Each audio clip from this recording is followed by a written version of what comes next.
শুরুতেই Everest এগ্রোজেনেসের grand launching সেরেমনিতে উপস্থিত আজকে আমাদের সম্মানিত দুজন অতিথি শহীদুল্লাহ স্যার এবং আমাদের রেজাউল স্যারকে জানাই আন্তরিক অভিনন্দন।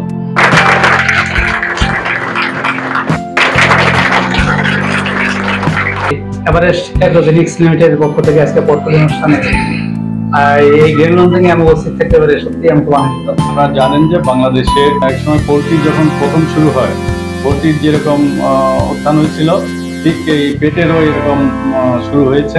যে আমরা যারা একটু বয়স্ক, আমাদের ইংলিশ সিনেমাতে সীমাবদ্ধ ছিল, কিন্তু যেটা হয় যে with the process of time আমরা যখন আসলে বিভিন্ন দেশে মহাদেশে ঘুরতে গেলাম তখন দেখলাম যে না, it becomes a integral part of the life.